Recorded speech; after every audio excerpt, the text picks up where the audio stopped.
मेरे बड़े भाई साहब, जो मुझसे तकरीबन 10 साल बड़े थे, उनका बहुत बड़ा रोल हमारे जीवन में था। अच्छा। वो थोड़ा लोगों से हट के थे। वो मैं अगर कहूँ कि वो भी हमारे पिता तुल्य ही थे, तो कम नहीं होगा। और उनकी पहली पढ़ाई जैसा उन्होंने बताया था मुझे, अब वो हमारे बीच नहीं है वो, तो उन्होंने बताया था कि मैं जब 11 साल का हुआ था, मैं पहली कक्षा में पढ़ने गया था और घर से दूर तकरीबन 6-7 किलोमीटर पर डे जाना आना। हमारे इलाके के बड़े रिच लोग थे, तो वो एम्बेसडर कार से जा रहे थे, एम्बेसडर से। कार से, तो मेरे मन में ऐसे ख्वाब आया कि क्यों ना जो है हमारे पास ये गाड़ी हो, मैं भी अपने बाबूजी बैठा के ऐसे घुमाऊं। लेकिन जब मैंने एमबीबीएस कर लिया तो पूरा एक माहौल सा बन गया कि अब तो डॉक्टर बन के शादी होनी चाहिए। तो शादी के लिए फिर बहुत से रिश्ते आने लगे और हमारा कुछ मजाक उड़ाया जाता था कि भाई राम सिंह तुम्हारे यहाँ शादी वाला क्या लेके आए थे बताओ। सर्जन या सर्जरी तो कोई कर सकता है, बेस्ट सर्जन वो है जो ये तय कर सके कि ये मरीज की सर्जरी नहीं करनी। क्या बात, वाह। यानी बिना सर्जरी के ट्रीटमेंट हो जाएगा। उसके बाद उन्होंने मुझसे एकाएक कहा कि कभी कभी मुझे प्यार से बाबू कहते थे वो, बाबू कल जाकर तुमको जो है बायोलॉजी पढ़नी है। तो मैं आई वॉज शॉक्ड, मुझे बड़ा आश्चर्य हुआ कि ये क्या क्या। और पढ़ने में कोई ईश्वर ने कृपा हमारे पास कुछ कर दी थी। तो हमें होता क्या था कि साल में 2-2 क्लास लोग जम करा देते थे हमको। हम लोग घूम के बाहर से आए, छुट्टियों से आए थे, एकाएक पता चला कि इनको एक ब्रेस्ट में नोड्यूल है। फिर उसका ऑपरेशन हुआ, वो भी ठीक हो गया, वो 1.5 साल में ख़त्म हो गया। फिर हम लोग तो रिलैक्स हुए, चलो ठीक है। तब तक कहा कि एक दिन निर्मल ने कहा कि निर्मल मेरी पत्नी का नाम है, इसको मैं निर्मला नाम है, निर्मल कहता हूँ मैं। आत्मा की आवाज, साधारण लोगों की असाधारण कहानियां। नमस्कार। आत्मा की आवाज, आत्म प्रकाश के साथ साधारण लोगों की असाधारण कहानियां। दोस्तों, हमारा उद्देश्य ये होता है, हमारी कोशिश ये होती है कि आपके जो आधे घंटे हम आपकी जिंदगी से चुराएं ना, उसमें हम आपको एक ऐसी कहानी सुनाएं, एक ऐसे शख्सियत से आपको रूबरू करवाएं जिससे मिलने के बाद, जिसकी बातें सुनने के बाद आपके मन में थोड़ी देर आंख बंद करके बैठने का मन हो और ये सोचने का मन हो कि कमाल है, कहां से निकल के शख्स कहां तक पहुंचा। यकीन मानिए, हमारा आज का पॉडकास्ट भी कुछ इसी तरह का है। दोस्तों, आज हम एक ऐसे व्यक्ति से आपकी मुलाकात कराएंगे जिनका जन्म छोटे से गांव में हुआ और उस गांव में जन्म लिया उन्होंने, वहां पढ़ाई की, सरकारी पाठशाला में पढ़े और उसके बाद उनको पता नहीं था कि फर्स्ट डिवीजन क्या होती है। 8वीं तक ये नहीं पता था। 10वीं में पढ़ने में बहुत तेज, 10वीं में मेरिट में आए, 12वीं में मेरिट में आए। 12वीं में जब मेरिट में आए तो उन्होंने कहा मुझे डॉक्टर बनना है। तो कुछ ऐसी घटना हुई, सीपीएमटी का इम्तहान दिया, उत्तर प्रदेश में 16वीं रैंक आई। डॉक्टर बने, एमबीबीएस किया, एमएस किया, सारी पूरी पढ़ाई करी, पीएमएस में 38 साल रहे। उसके बाद पिछले करीब 15-16 सालों से अपना पैरामेडिक्स के क्षेत्र में एक्टिव हैं। उनका अपना अस्पताल है, उनका कॉलेज है जिसमें लगभग 1200-1300 बच्चे पढ़ रहे हैं। पूरी जिंदगी की कहानी जब अनफोल्ड होगी तो आपको सुनने में बहुत आनंद आएगा। मित्रों, स्वागत कीजिए हमारे आज के मेहमान का, जिनका नाम है डॉक्टर आरएस दुबे। डॉक्टर साहब, बहुत स्वागत आपका आत्मा की आवाज में। हम आपको सबसे पहले आपके गांव ले चलते हैं। आपका गांव मैंने सुना है काशी और प्रयाग के कॉन्फ्लुएंस पे था, बिल्कुल काशी और प्रयाग के बीचों बीच गंगा जी के तट पर। जी, बचपन के बारे में कुछ बताइए हमें। हमारी पैदाइश जैसा कि आपने बताया कि काशी और प्रयाग के बीच में और गंगा जी के तट से मात्र 500 मीटर दूर एक गांव है बहरोजपुर, वहाँ मैं पैदा हुआ। और एक पिछड़ा गांव कह सकते हैं उसको आप लोग। सुविधाएं सब थी, गांव पूरा अच्छा खासा गांव था, हर जाति धर्म के लोग वहाँ रहा करते थे। हमारे पिताजी माताजी साक्षर नहीं थे। अगर उन्हें कहूँ कि उनकी पढ़ाई लिखाई कॉलेज स्कूल में नहीं हुई थी तो आपको आश्चर्य होगा। वही नहीं, उस समय पढ़ने लिखने का कोई चलन ही नहीं था जी। कि कोई पढ़े लिखे, ना कोई माहौल था। उस माहौल में मैंने अपना जीवन शुरू किया। सुविधाओं की काफ़ी कमी होती थी, कैश घर में होते नहीं थे उस समय। जो खेती बाड़ी में जो कुछ अनाज गेहूँ और जो अनाज कुछ पैदा होता था या पैदा किया जाता था, खास तौर से अरहर, दाल, चने वगैरह, मोटे अनाज, उन्हीं को रिप्लेस करके सब्जी आया करती थी घर में। इसी तरह से जीवन चल रहा था। इसी बीच में अगर मैं बताऊं आपको कि मेरे बड़े भाई साहब जो मुझसे तकरीबन 10 साल बड़े थे, आप कितने भाई बहन थे? हम लोग कुल 9 भाई बहन थे और आप किस नंबर और पे? मेरा 5वां स्थान था उसमें। अच्छा, तो आपके जो बड़े भाई आपसे 10 साल बड़े थे, जी, उनके साथ क्या घटना हुई? उनका बहुत बड़ा रोल हमारे जीवन में था। अच्छा। वो थोड़ा लोगों से हट के थे। वो मैं अगर कहूँ कि वो भी हमारे पिता तुल्य ही थे तो कम नहीं होगा। उनका योगदान हमारे जीवन में बहुत रहा, उनका इम्पैक्ट बहुत हमारे ऊपर रहा है। उनके मन में कहीं से पढ़ने की इच्छा पैदा हुई। हम बहुत छोटे थे, हम जानते भी नहीं पढ़ाई क्या होती है देखा जाए तो। उन्होंने तय किया कि नहीं, हम पढ़ेंगे, अपने भाई बहनों सबको पढ़ाएंगे। तो यहाँ से विचार उनके मन में आया और ये पढ़ने की श्रृंखला, साक्षर होने की श्रृंखला उनसे शुरू हुई। और उनकी पहली पढ़ाई जैसा उन्होंने बताया था मुझे, अब वो हमारे बीच नहीं है वो, तो उन्होंने बताया था कि मैं जब 11 साल का हुआ था मैं पहली कक्षा पढ़ने गया था और घर से दूर तकरीबन 6-7 किलोमीटर पर डे जाना आना। कैसे उन्होंने शुरू की पढ़ाई की कक्षा 5 तक। उसके बाद उनको पढ़ने के लिए एक तरफ से 15 किलोमीटर जाना और 15 किलोमीटर लौट के आना, पैदल वो भी, कोई सुविधाएं नहीं थी। तो इतना स्ट्रगल उन्होंने किया और उसके बाद जब पढ़ना शुरू किया उन्होंने, तो धीरे धीरे करके उन्होंने जो है फिर हम लोगों को भी आगे पढ़ाने के लिए प्रयास किया और हम लोग उस क्यू में आ गए। अच्छा, तो आपकी जो सरकारी पाठशाला में शुरू में पढ़ाई लिखाई हुई होगी, तो जो गणित वगैरह समझ में आती थी मास्टर साहब जो पढ़ाते थे? अब कक्षा 5 तक तो यूं ही बीत गया और पढ़ने में कोई ईश्वर ने कृपा हमारे पे कुछ कर दी थी। तो हमें होता क्या था कि साल में 2-2 क्लास लोग जम करा देते थे हमको। अच्छा। तो ये भी हमारे साथ रहा है। जब मैंने मिडिल स्कूल किया, मिडिल स्कूल में पढ़ने गया, तो फिर वहाँ से ये जो हमारा गांव का स्कूल था हमारे घर से पड़ता था 2 किलोमीटर। अच्छा। और जो हमारा मिडिल स्कूल था यानी 6, 7, 8 जिसको आप लोग कहते हैं, वो पड़ता था हमारे घर से 6 किलोमीटर। यानी 6 किलोमीटर जाना पैदल, बेयरफुट, नंगे पैर, और 6 किलोमीटर लौट के आना प्रतिदिन। ये हमारा रवैया हुआ करता था। वहाँ एक जरूर हमारे टीचर थे, मैं उनका नाम आज भी बड़े सम्मान से लेता हूँ। हमारे मैथमेटिक्स टीचर थे श्री बंजारी उपाध्याय। उनकी गजब की मैथमेटिक्स थी, उनकी कला गजब की थी, पढ़ाने की स्टाइल बहुत अच्छी थी, उनकी जितनी तारीफ करूँ कम है। उन्होंने मेरे में मैथमेटिक्स के बारे में बहुत ज़्यादा रुचि पैदा की। वहाँ से मैंने मैथमेटिक्स को पढ़ना शुरू किया। लेकिन बने आप डॉक्टर, तो आपको हाँ। इंजीनियर नहीं बनना चाहिए था? हुआ कि ये भी बड़ी अजीब सी कहानी है। जैसे आपने बताया कि मैं मिडिल स्कूल किया, जिले में काफ़ी अच्छा नंबर हमारा सबसे ज़्यादा नंबर रहा। और उसके बाद 9th 10th में गया, VNGIC ज्ञानपुर पड़ता है, उसमें राष्ट्रीय कॉलेज प्रतिभा खोज की परीक्षा हुई थी। नेशनल टैलेंट सर्च एग्जामिनेशन, उसमें हम NTSE बोलते हैं, नेशनल टैलेंट सर्च एग्जामिनेशन हुआ करता था। बहुत कठिन होता था। बहुत कठिन होता था, पूरे देश का हुआ करता था। उसमें मैंने क्वालिफाई किया और वहाँ जाकर के मैंने जो है मैथमेटिक्स पढ़ रहा था। उन दिनों हमारे भाई साहब में की नौकरी लग गई थी मध्य प्रदेश हटा में। अच्छा। मैं उनके पास गया था 9th करने के बाद, और वहाँ उनके मन में कहीं से चल रहा था कि मुझे डॉक्टर बनना चाहिए। अच्छा। मुझे बिल्कुल पता नहीं था मैं क्या बनूं क्या नहीं बनूं। मतलब था मैं पढ़ने मैथमेटिक्स वाली बहुत अच्छी है, बड़ा अच्छा कर रहा हूँ और मुझे इंजीनियर बनना है। और जीवन का उद्देश्य क्या था कि कितने पैसे हो और क्या हो? जीवन का उद्देश्य भी तय कर लिया था आपने उस समय तक? हाँ, उस समय देखिए बड़ी मजेदार घटना है। उसमें हमने एक बार देखा कि हमारे इलाके के बड़े रिच लोग थे, तो वो एम्बेसडर कार से जा रहे थे, एम्बेसडर से कार से। तो मेरे मन में ऐसे ख्वाब आया कि क्यों ना जो है हमारे पास ये गाड़ी हो, मैं भी अपने बाबूजी बैठा के इसे घुमाऊं। वाह। अपने लिए नहीं, और अगर 1 लाख रुपए हमारे पास हो जाए तो हमारा जीवन धन्य हो जाए। टोटल तेरी भी मतलब सोच, एक कार एम्बेसडर और 1 लाख रुपया टोटल, वो भी अपने लिए नहीं, अपने परिवार के लिए। क्या बात। ये नहीं कि मुझे चाहिए था। तो भाई साहब के पास गए आप 9th के बाद? हाँ, उनके बाद रुका हुआ था। नहीं 9th या 10th के बाद जी। मैं अपनी ठीक कर 10th के बाद मैं उनके पास गया था। और मैं अगले दिन आकर के फिर इंटर ज्वाइन करूंगा, मुझे इंजीनियर बनना है। क्योंकि मुझे ये नहीं पता था IAS क्या होता है, PCS क्या होता है और IPS क्या होता है और क्या पढ़ाइयाँ होती है, मुझे पता बिल्कुल नहीं था।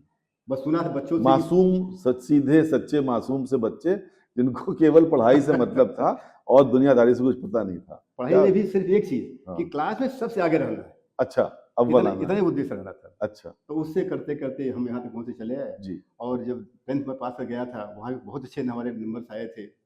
मैंने अपना कॉलेज टॉप किया था। उसके बाद उन्होंने मुझसे एकाएक कहा कि कभी कभी मुझे प्यार से बाबू कहते थे वो। बाबू, कल जाकर तुमको जो है बायोलॉजी पढ़नी है। तो मैं आई वाज शॉक्ड, मुझे बड़ा आश्चर्य हुआ कि ये क्या कह रहे हैं। किस क्लास में बात कही उन्होंने आपसे, किस तरह? 10th पास करने के बाद 11th में अलग होता है। ये मैथ्स नहीं, बायोलॉजी हाँ, लो। 9th 10th तक तो सब मैथ्स और हाँ, साइंस दोनों जी, पढ़ाए जाते हैं, बिल्कुल, साइंस सब्जेक्ट होता है। बिल्कुल। उसका बायोलॉजी और मैथ्स में चुनना होता है। चुनना होता है। हम्म, उनका कल तुम जाकर के मैथ्स को ही छोड़ दोगे और तुम बायोलॉजी चुनोगे। ओ, मैं एकदम हक्का बक्का हैरान, ये क्या कह रहे हैं, हमारी कुछ समझ में आता नहीं है, ये पास एक साथ गलत तो नहीं बोलना है ये। फिर मैं पूछा, कहने उनका नहीं, तो जाकर वही बनोगे। तो उनका शब्द हमारे लिए कमांड था। मैं सोचता रहा, फिर बड़ी हिम्मत की, पूछा उनसे मैंने एक आधे घंटे बाद कि भैया आप ऐसा क्यों कह रहे हैं, हम तो ये पढ़ना चाहते थे। कहे नहीं बाबू, तुम नहीं जानते हो, जब मेरे दांत में दर्द हुआ, जो पीड़ा मैंने सही थी मुझे अभी याद है।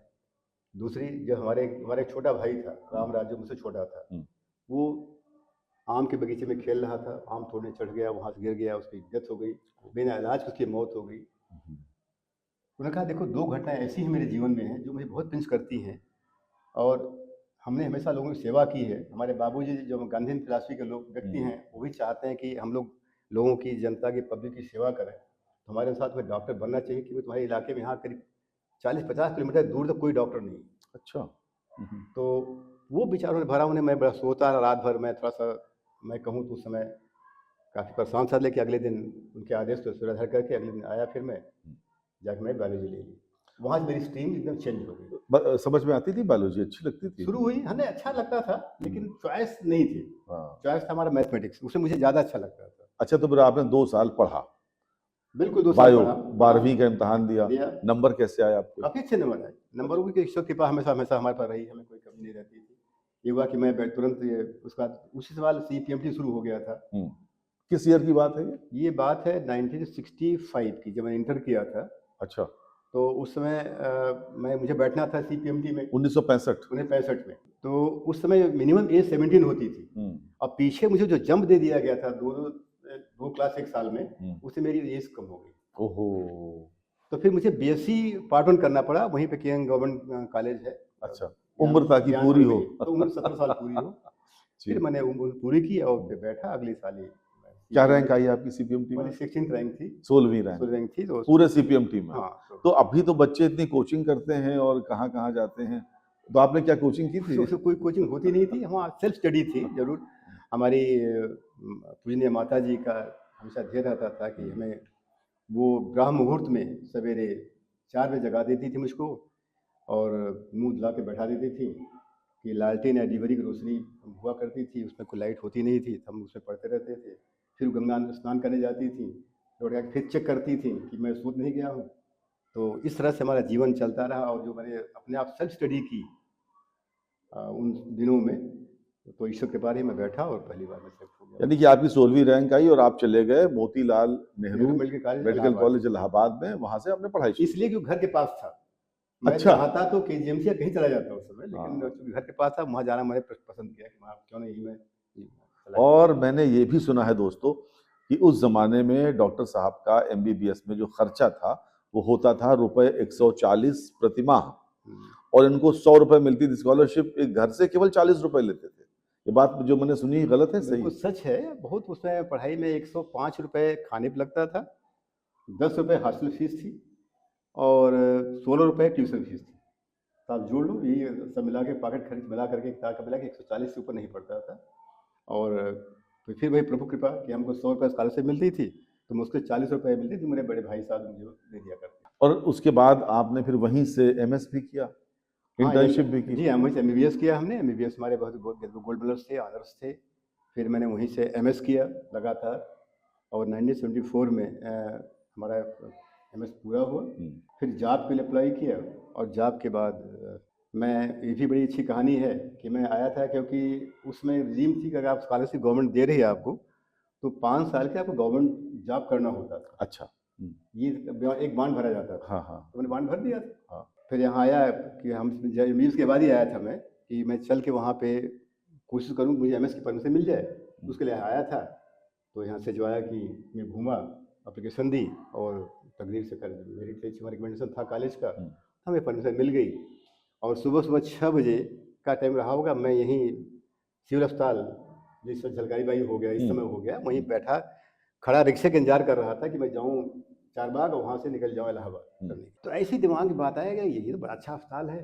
तब तो मैं डॉक्टर बन चुका था, एमबीबीएस हो चुका था। यहाँ कौन लोग नौकरी करने आते होंगे, किनको नौकरी मिलती है, बड़ा सोर्स वाले होते होंगे। तब तो इतना ज्ञान हो गया था कि हाँ सोर्स कोई चीज़ होती है, पुश एंड पुल चीज़ें होती हैं। मैं ख्याल आया एक सेकंड के लिए कि अगर यहाँ वो हो जाए तो क्या अच्छा होगा हमारे लिए भी। नियत ईश्वर नियत देखी, वो कल्पना आई और चली गई। और जब मैंने एमएस के बाद अप्लाई किया जॉब के लिए, तो मेरी जो पोस्टिंग आई, आप ताज्जुब करेंगे कि वो सिविल अस्पताल ही था। वाह, जो आपने चाहा वो पाया। अच्छा, एक बड़ी खतरनाक घटना आपकी मैं जानता हूँ और मैं चाहता हूँ आज पब्लिक कर दूँ उसे। ठीक है। आपको पता है, जब डॉक्टर साहब एमबीबीएस कर रहे थे, उसी बीच इनका विवाह तय हुआ और हमारी भाभी जी उस समय बीएचयू में पढ़ रही थी। और मैंने ये भी सुना है कि आप उनसे मिलने बीएचयू तक गए थे, बहन और भाइयों। क्या ये सच है? एक और कहानी आप बता रहे हैं, चूंकि जो आपने हमारी अर्धांगिनी के बारे में छेड़ा है, तो मैं एक बात और आप बताऊं, शायद आपको जानकारी नहीं होगी। जी, ये नई जानकारी है। अच्छा, हाँ, दीजिए। नहीं, और इससे इंटरेस्टिंग जानकारी वो बताऊंगा, उसके बारे में बताऊंगा अच्छा, आपको मैं। जैसे ही मैंने 9th-10th किया था, तब से मेरी शादी की बात शुरू हो गई थी। मेरे बाबूजी चाहते थे अच्छा। कि कर दो, लेकिन मेरे भाई साहब, मैंने कहा ना कि हमारे मेंटर जी, जो मैं कहूँ उनके बारे में कहूँ कि वो उनका ये था कि नहीं भाई, अभी बच्चा ये पढ़ेगा, ये बाबू हमारा पढ़ेगा, शादी नहीं करेगा ये। लेकिन जब मैंने एमबीबीएस कर लिया तो पूरा एक माहौल सा बन गया कि अब तो डॉक्टर बन के शादी होनी चाहिए। तो शादी के लिए फिर बहुत से रिश्ते आने लगे और हमारा कुछ मजाक उड़ाया जाता था कि भाई राम सिंह तुम्हारे यहाँ शादी वाला क्या लेके आए थे बताओ। क्लास में जब हम वहाँ एमबीबीएस के बाद हुआ करता था, एक जोक था उसमें, एक कुछ लोगों ने मुझे शादी के लिए हाईजैक कर लिया। अगर अरे! मैं इस्तेमाल करूँ, यस। ये कैसे, कब, कहाँ हुआ? अब मैं घर गया था, एमबीबीएस कर चुका था, मैं गाँव घर पे था, तो वहाँ देखा कि साहब करीब सुबह 10-11 बजे के आसपास रहा होगा। वहाँ इलाके के 4-6 संभ्रांत लोग आ गए थे गाड़ी से, अपनी जीप से। उनका, नहीं बेटा तुम्हारी बड़ी बहस बात हो गई है, तुम्हें लड़की देखने चलना है। हम कहा भाई मेरी कोई बात नहीं, लेकिन मेरी बात हो गई तो चलो ना, क्यों परेशान तुम होते हो। तो मैं उनके साथ जो है उनको वर्चुअली, क्या ऐसे लोग थे उनको मना नहीं कर पाया, मैं बड़े दबाव में चला गया मैं।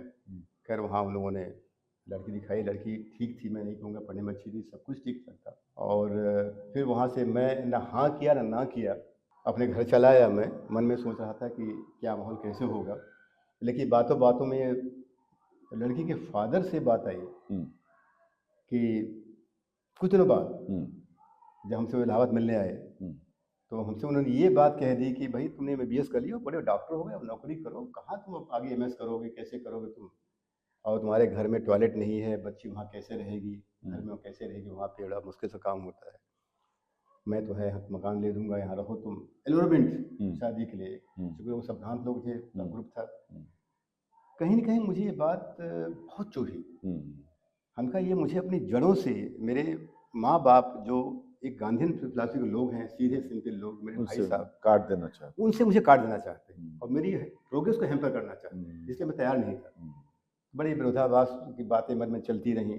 फिर मैंने भाई साहब के दोस्त से कहा, वहाँ पर दूरी तुमसे मैंने कहा, तो उन्होंने भाई साहब बात की। भाई साहब फिर आए, उसमें एमपी में नौकरी करते थे, आके बड़े नाराज़ हुए कि सब हो गया है, शादी होने में तुम मना कर रहे हो तुम।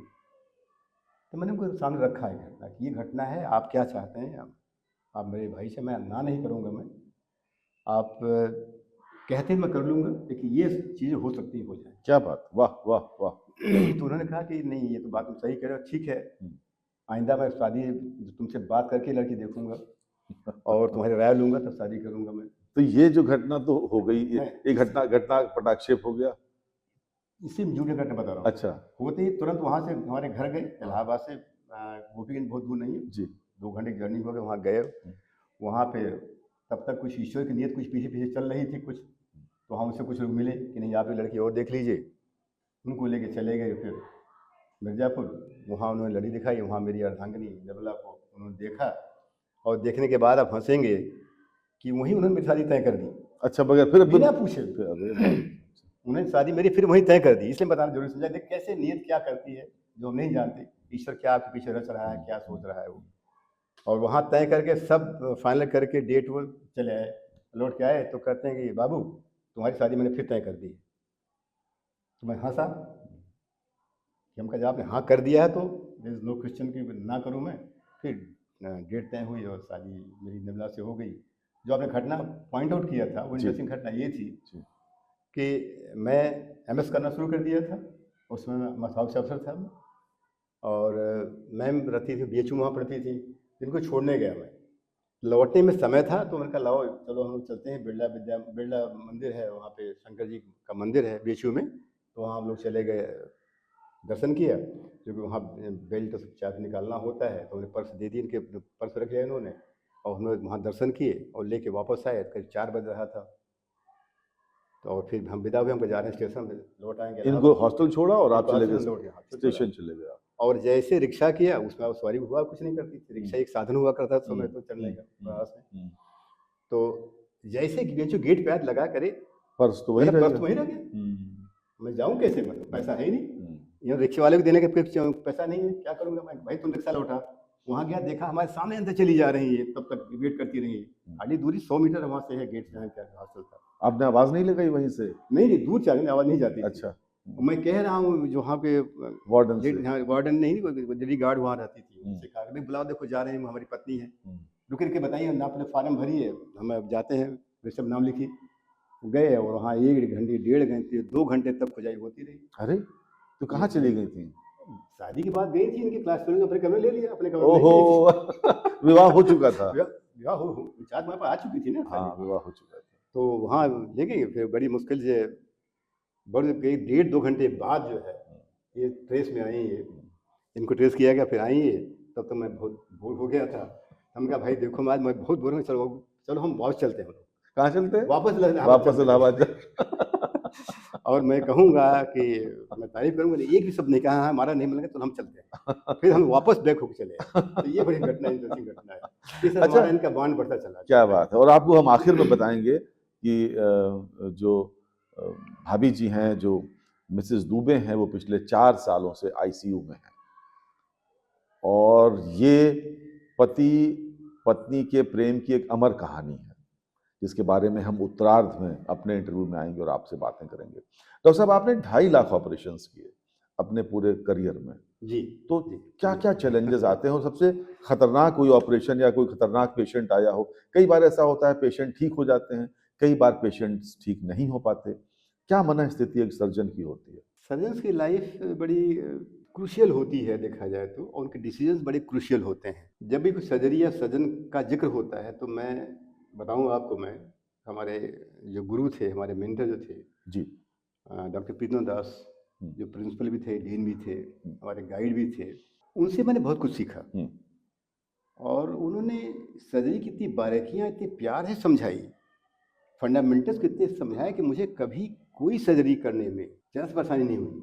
यानी जनरल सर्जरी की तब उस समय MS MD ही प्रेफर हुआ करती थी, और ब्रांचेस बहुत कम विकसित थी तब। MCH वगैरह जो आजकल आप हर जगह मिल जाएंगे डॉक्टर को, नहीं हुआ करते थे। यानी जनरल सर्जन सब कुछ करता था।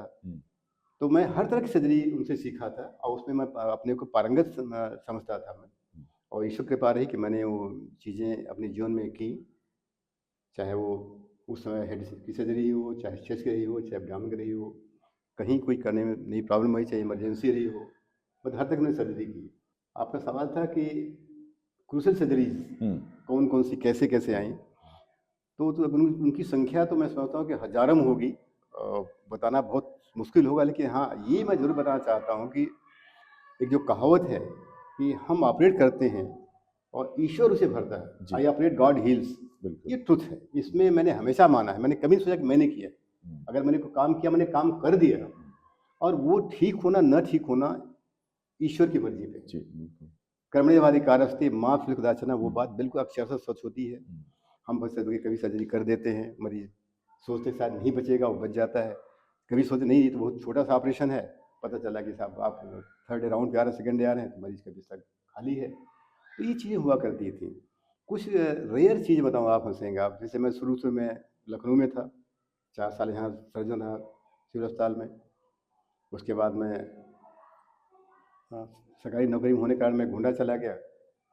तो ऐसी इमरजेंसी में एक दिन एक कॉल पे मैं गया, देखा हमने कि एक पेशेंट आया, उसके शरीर 32 घाव के निशान 32। 32 उस तरह की। और एक बड़ा घाव था जो काटा था, उसने चाकू लगाया, गंगस्तर में लड़ाई हुई थी, चाकू लगाया था यहाँ से लेके पूरा पेट खुला था, आंतें बाहर निकली थी और वो तांगा स्टैंड पे गिर गया था। उसके पेट में कंकड़, सड़क के कंकड़ पत्थर, लीद घोड़े की सब सना हुआ था। बाप रे। ले आया, देखा बेहोश, तो उनको तब तक मारा था उन लोगों ने जब तक मर न जाए। आप सोचेंगे कैसे बच गए।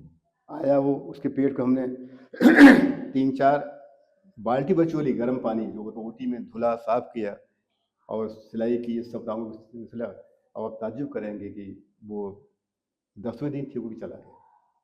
तो ईश्वर की कृपा कहेंगे। ऐसे बहुत सी घटनाएं हैं, मैं कितना आप बताऊंगा आपको मैं। मित्रों, आज हम बात कर रहे हैं डॉक्टर आर.एस. दुबे से। Doctor R S. दुबे एक जाने माने सर्जन हैं और समर्पण ग्रुप ऑफ इंस्टीट्यूशंस के चेयरमैन हैं। शून्य से शिखर तक की यात्रा आपने तय की है।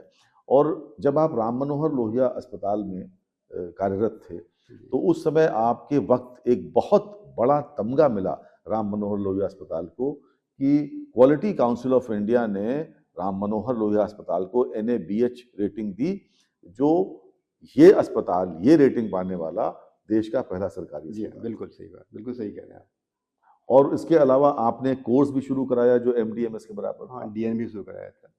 ये दोनों घटनाएं सच हैं, क्योंकि मुझे अपने सर्विस के लास्ट फेज में जब करीब 7-8 साल बचा था तो सीनियरिटी के क्रम में मुझे लोहिया अस्पताल का CMS कम डायरेक्टर बना दिया गया।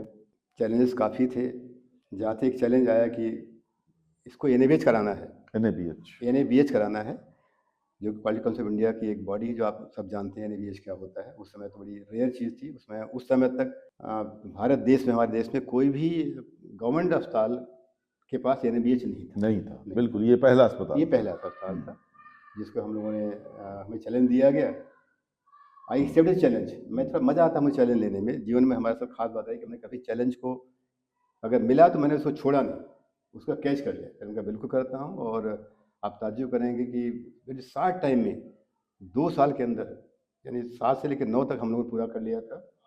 इंस्पेक्शन हुए, हम क्वालिफाई कर गए। अंत में एक तगमा, एक पॉइंट लग गया कि सेंट्रलाइज एयर कंडीशनिंग नहीं है। बहुत बड़ी चीज़ थी ये, नहीं हुआ करता था। फिर गवर्नमेंट से मैंने अप्रोच की, अपने वरिष्ठ का सहयोग लिया हमने, शासन का सहयोग मिला, तो 2 साल में वो भी हो गया। फिर हमको अल्टीमेटली NABH अवार्ड हो गया।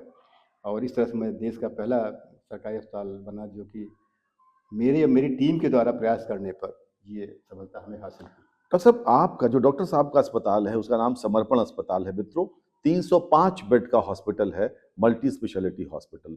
और वहीं पर करीब 1200 बच्चे पढ़ते हैं जो पैरा मेडिकल साइंसेज और नर्सिंग के बच्चे होते हैं। करीब 14 कोर्सेज आपके यहाँ चलते हैं। ये जो प्रोफेशन है डॉक्टर साहब, आजकल लोग, मरीज बहुत परेशान रहता है कि अस्पताल जाए, किस पर भरोसा करे, क्या क्या घटनाएं सुनने में आती हैं। तो इस पूरे सिनेरियो को, आपने एक लंबी यात्रा की है। आपने 1965 में MBBS ज्वाइन किया और तब से लेकर अभी 35 और 25 तकरीबन 6 दशक होने को आ रहे हैं। मेडिकल प्रोफेशन में क्या क्या बदलाव देखते हैं? बहुत से जीवन में बदलाव आए और लोगों के विचार में बहुत बदलाव आया, सोच में बदलाव आया, वर्किंग में बदलाव आया, बहुत चीज़ें बदलाव आई जिसके गिनाना तो बहुत मुश्किल सा काम है, लेकिन कुछ बातें ज़रूर बताना चाहूँगा। और आपकी जिंदगी की फिलॉसफी हाँ, क्या मैं रही? अपनी ज़िंदगी फिलॉसफी के बारे में बताना चाहूँगा आपको मैं कि सर्जरी एक ऐसी विधा है जहाँ आप कोई मरीज़ को ऑपरेट कर देते हैं तो, और जो मरीज़ ठीक होता है, बड़ी खुशी होती है। You feel something you have done good. आदमी बहुत अच्छा काम किया, आदमी की जान बच गई। आपने नहीं बचाया, बचाया ईश्वर ने, लेकिन आप माध्यम हैं। जी बिल्कुल, ये हमें पहले समझना पड़ेगा। बिल्कुल ठीक। दूसरी चीज़ जो मैंने फील की है वो बहुत मार्मिक चीज़ है, और शायद आप लोग मुझसे बिल्कुल सहमत होंगे, और मैं हमेशा कोट करता हूँ कि सर्जन या सर्जरी तो कोई कर सकता है। बेस्ट सर्जन वो है जो ये तय कर सके कि ये मरीज की सर्जरी नहीं करनी। क्या बात, वाह। यानी बिना सर्जरी के ट्रीटमेंट हो जाएगा, ठीक हो जाएगा। ये खास बात है जो हमें आपको सोचना चाहिए, अब सर्जन को सोचना चाहिए। फॉर एग्जाम्पल, आप आ रहे हैं, तकलीफ लेके आ रहे हैं, मैं काट के, पेट काट के ऑपरेशन इतना करी दूंगा तो हो जाएगा, कुछ निकल जाएगा। लेकिन क्या जरूरी है, जिस पर अब लोग ध्यान बहुत कम दे रहे हैं। इस मेडिकल के वर्ड में बहुत लोग कम ध्यान दे रहे हैं। ये खास बात मैंने ये नोटिस की, जो परिवर्तन, बहुत बड़ा परिवर्तन आया है, ये रहा है जिसपे कि हर डॉक्टर को, हर सर्जन को एक बार ठंडे मन से सोचना चाहिए। दूसरा मैं ये कहता हूँ लोगों से, अपने कलीग से, अपने जूनियर से, कि भाई जब तुम्हारे पास कोई आवे इलाज के लिए, तो एक सेकंड तुम ये सोचना कि अगर तुम आज यहाँ बैठे हो एज डॉक्टर चेयर पे, और एक मरीज आया हुआ कि कितनी एगोनी, कितनी तकलीफ में है वो कीप योरसेल्फ देयर, तुम अपने को वहाँ रखो क्या बात। और फिर सोचो कि क्या क्या तुम उम्मीद करता है, फिर तुम जवाब दो। क्या बात, बहुत तो अच्छी बात। आप ऐसा करने से आपको खुद संतोष होगा और मरीज का आपका विश्वास जीत पाएंगे। बिल्कुल। आप ताज्जुब करेंगे कि मैं गोंडा, बहराइच, नैनीताल के जिलों में काम कर चुका हूँ मैं, और वहाँ से अभी लोग मेरे पास चले आते हैं कि साहब हम सर्जरी ऑफिस कराएंगे आपके, क्योंकि उनको विश्वास होता है। कभी ऐसे मरीज आते हैं कि मैं जानता हूँ नहीं बचेगा, नहीं साहब आप आया था आपसे ये बात करने के लिए, आज बात कह देंगे तो वो सच है। ये कॉन्फिडेंस, ये जो कॉन्फिडेंस हमको ईश्वर ने दिया और जो मरीजों में पैदा हुआ, ये मैं अपना बहुत बड़ा इनाम मानता हूँ जिंदगी। और उसी क्रम में और पूछा समर्पण के बारे में, आपने जिक्र किया, तो समर्पण जब मैं 2009 में 60 साल बाद में रिटायर हो रहा था, हमारा सेवाकाल पूरा हो गया था, तो उत्तर प्रदेश सरकार ने मुझे NABH कराने की वजह से और मैं अपने कार्य की कुशलता की वजह से, और जो मैंने DNB शुरू कराया था, कोर्स शुरू कराया था नॉन टीचिंग हॉस्पिटल में DNB कोर्स, देखते उन्हें मुझे 2 साल का एक्सटेंशन, फिर पुनः 1.5 साल दे दिया, 3.5 साल का 3.5 साल, जो भी एक रिकॉर्ड है जी, जो अब तक किसी को नहीं मिला। फिर भी मैं जब 2012 में रिटायर हो रहा था, मैंने देखा कि 9 में एक विचार है कि अभी मेरे में बहुत कुछ बाकी है, अभी मैं बहुत कुछ कर सकता हूँ समाज के लिए। और वहाँ देखता था कि डॉक्टर्स आते हैं, देखते हैं, इलाज करते हैं, दवा लेते चले जाते हैं, लेकिन ट्रेन नर्सेज की कमी है, और खासतौर जो नर्सेज जो साउथ इंडिया से आती थी वही थी ज़्यादा। बिल्कुल। तो ऐसे मेरे मन में आया कि क्यों न मैं आगे चल करके जो मैं कर सकता हूँ, तो एक छोटा मोटा अस्पताल और एक पैरामेडिकल इंस्टीट्यूट जिसमें नर्सिंग की पढ़ाई शुरू होती है, NM JNM शुरू कर दूँ और मरीजों की सेवा करूँ। इस तरह से मेरी इस सोच से मैंने आगे बढ़ा, और लोग आप सही के दोस्त यार सीनियर्स मिलते गए और मेरा कारवां बढ़ता चला गया। अब आज जैसा बताया कि हमारा 300 बेड का अस्पताल हो गया है, 14 कोर्सेज हैं, 1200 बच्चे पढ़ रहे हैं, उसमें करीब तकरीबन 800-900 लड़कियां होंगी। सब कुछ ईश्वर की कृपा से ठीक चल रहा है। तो वो एक शेर है ना कि मैं अकेला ही चला था जानबे मंजिल, मगर लोग साथ आते गए और कारवां बनता गया। बिल्कुल सही बात। हम अब अंतिम चरण में आ रहे हैं अपने साक्षात्कार के। मैम के बारे में, मिसेस दुबे के बारे में हमने सुना है कि वो 4 साल से अधिक समय से ICU में है। क्या बीमारी है उनको, क्या समस्या है, और कैसे आपने उनको रूई के फाहे की तरह रखा है? ये मेरे जीवन का बहुत मार्मिक घटना है, और उसका मैं ये दोस्त अपने यूँ कहूँ कि जीवन के 48 साल तक मेरी पत्नी एक पैर पे खड़े होकर, बिना किसी आवाज़ के, बिना किसी ग्रज के, बिना किसी शिकवा शिकायत के मुझे उसने संभाला, मेरे परिवार को, मेरे बच्चों को, बच्चों के बच्चों को, हमारी बहनों को, भाइयों के बच्चों को, सबको उसने संभाला और देखभाल की, और बिना उफ की मेरी जानकारी, मगर मेरी जानकारी के भी उसने लोगों की मदद की, हर तरह से अपने पास रख करके, पढ़ा करके, जो भी कर सकते थे उसने किया। लेकिन नियत ईश्वर को कुछ बहुत मंजूर होता है जो हमारे बस में नहीं है। हम लोग घूम के बाहर से आए, छुट्टियों से आए थे, एकाएक पता चला कि इनको एक ब्रेस्ट में नोड्यूल है, फिर उसका ऑपरेशन हुआ, वो भी ठीक हो गया, वो 1.5 साल में वो ख़त्म हो गया। फिर हम लोग रिलैक्स हुए, चलो ठीक है। तब तक कहा कि एक दिन निर्मल ने कहा कि, निर्मल मेरी पत्नी का नाम है, इसको मैं निर्मला नाम है, निर्मल कहता हूँ मैं, उसने कहा मेरी आवाज़ थोड़ी भारी हो रही, बोलने में तकलीफ़ हो रही है। फिर डॉक्टर, चूँकि मैं डॉक्टर था, और तब तक मेरी बेटी जो नम्रता, डॉक्टर नम्रता अवस्थी जो प्रोफेसर एलोया इंस्टीट्यूट में है, वो भी यहीं लखनऊ में पोस्ट हो गई थी। तो दोनों ने मिलकर देखा कि नहीं, इनका तो टेस्ट होना चाहिए। फिर पहले ENT दिखाया गया, फिर उसके बाद कोई डायग्नोसिस नहीं बन पाई। 3-4 महीने 6 महीने यूँ ही चलता रहा।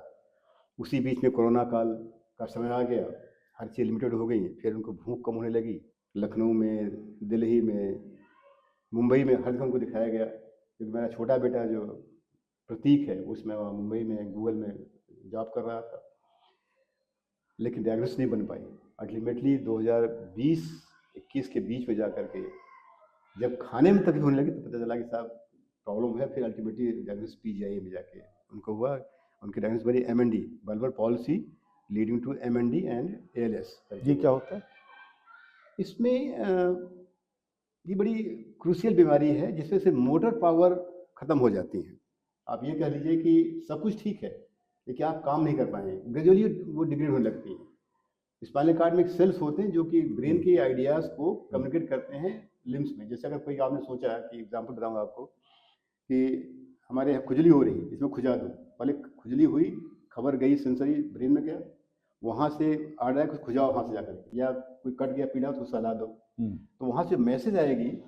वो जो जो सेल जो जोड़ते हैं तंतुओं को, वो खराब होने लगते हैं ग्रेजुअली, वो डिस्ट्रॉय हो जाते हैं अननोन रीजन से, और उनका आज तक कोई इलाज, आज तक की डेट में उनका कोई इलाज नहीं है। तो वो बीमारी धीरे धीरे करके उनकी बढ़ती चली गई, और पिछले 4 साल से हम लोग समर्पण में रह रहे हैं। वो आईसीयू में हैं। वो पहले चलना कम हुआ, फिर बोलना कम हुआ, खाने के लिए ट्यूब पड़ी हुई है, फिर सांस लेना कम हो गया।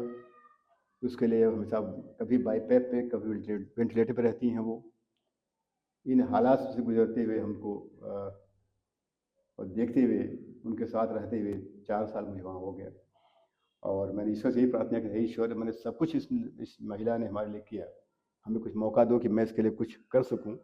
मैं ईश्वर का आभारी हूं कि उसने मुझे ये मौका दिया और 4 साल से मेरे साथ हैं। और आज 7 फरवरी है जब ये इंटरव्यू टेलीकास्ट हो रहा है, और आज आपकी मैरिज एनिवर्सरी है। बिल्कुल, जी हाँ, बिल्कुल मेरी एनिवर्सरी है। और आज ही आपकी एक पुस्तक का विमोचन हुआ है जिसका नाम है डस्ट ऑफ थाउजेंड समर्स, जिसमें आपने अपनी जिंदगी की पूरा निचोड़, राज्यपाल ने जिसका विमोचन किया, आपने पूरी जिंदगी का निचोड़ उसमें निकाल कर रखा है। बिल्कुल सही कह रहे हैं आप, बिल्कुल, क्योंकि इन 4 सालों में जो मैंने अपने को समेट करके, रोक करके निर्मल की सेवा में लगाया है, खुद और मेरी टीम जो उनकी सेवा में लगी हुई है, मैं तारीफ भी करूँगा मैं कि उनकी किस तरह देखभाल लोग कर रहे हैं, जिसकी जितनी तारीफ की जाए। जो हमारी नर्सेज उनके साथ लगी हुई हैं, या और लोग जो है, मेरा बेटा जी प्रतीक, मेरी बेटी नम्रता, बिल्कुल, और परिवार के लोग जो भी रहते थे लगे हुए हैं।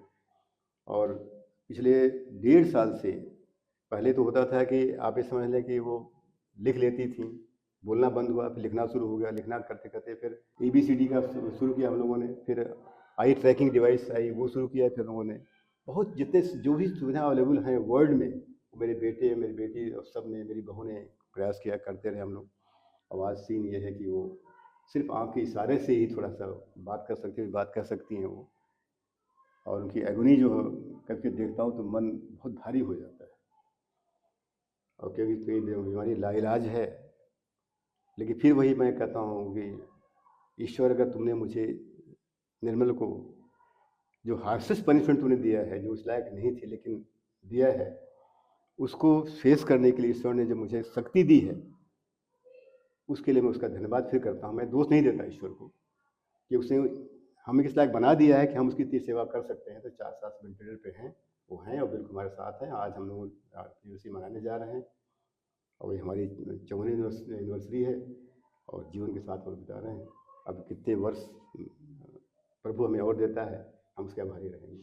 मित्रों, उस युग में जबकि छोटी छोटी बातों पर तलाक होते हैं, पति पत्नी में मनमुटाव होता है, ढेरों मुकदमे आप देखते हैं फैमिली कोर्ट में, ये है भारतीय विवाह परंपरा का अप्रतिम उदाहरण।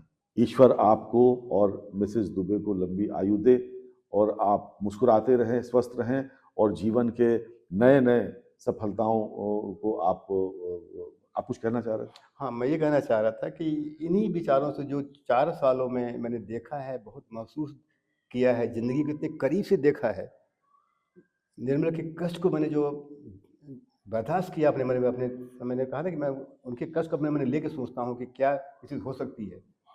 वो देख करके मेरे विचार मेरे मन में आया कि, और कुछ हमारे दोस्त जो हमारे बड़े अजीम हैं, जिसमें मैं नाम भी लेना चाहूँगा, कहने की बात नहीं है, कि एक हमारे आप खुद यादवराज जी हैं, जिन्होंने कहा कि, एक सर्वेश जी हैं, उन्होंने कहा कि आप कुछ लिखिए लोगों को बारे में बताया। मेरी अपनी प्राइवेट बातें हैं, मेरे बच्चों ने कुछ मना भी किया कि पापा जी अपनी लाइफ को पब्लिकली क्यों करना चाहते हैं। हम कहा, देखो बेटा, मेरी फीलिंग है, मैं चाहता हूँ लोग समझें, अगर किसी को इससे मदद मिल जाती है तो हमें बड़ी खुशी होगी। तो जो 4 सालों में निर्मल ने जो बातें पिछले 2 साल से मैं कहूँगा कि वो चूँकि बोल नहीं पाती हैं, अब लिखना बंद हो गया है। कुछ बातें बहुत सी उनके मन में आती होंगी जो अनकही होंगी, जिसको आप कह नहीं सकते। तो हमने इसलिए 2 किताब का लिखना सोचा हमने। एक तो इंग्लिश में है, 10,000 समर्स इंग्लिश में है, और दूसरी हिंदी में है, क्योंकि बहुत से हमारे कलीग्स हैं जो हिंदी जानते हैं, उनको मैं लिखा अनकही। वो बातें जो निर्मल नहीं कह पाई, बिल्कुल। उन बातों को मैं लिख करके उजागर करूँ, ये मेरी तमन्ना थी, मैं कहना चाह रहा था। तो मित्रों, ये था आत्मा की आवाज का आज का एपिसोड। हम बात कर रहे थे डॉक्टर आर.एस. दुबे से, जो जाने माने सर्जन हैं, 2.5 लाख से अधिक सर्जरीज कर चुके हैं और इस समय समर्पण ग्रुप के चेयरमैन हैं। डॉक्टर दुबे, हम आपको बहुत धन्यवाद देंगे, आपने समय दिया, आपके जीवन की कहानी लोगों तक पहुंची, न केवल इस पॉडकास्ट के माध्यम से बल्कि डस्ट ऑफ 1000 समर्स और अनकही बातों के माध्यम से भी। आपका बहुत धन्यवाद आत्मा की आवाज में आने के लिए, और आप सबका बहुत बहुत धन्यवाद अपने घरों में बैठकर हमें लगातार आशीर्वाद देने के लिए। हमारी पूरी टीम की ओर से नमस्कार। नमस्कार। Please like, comment and subscribe.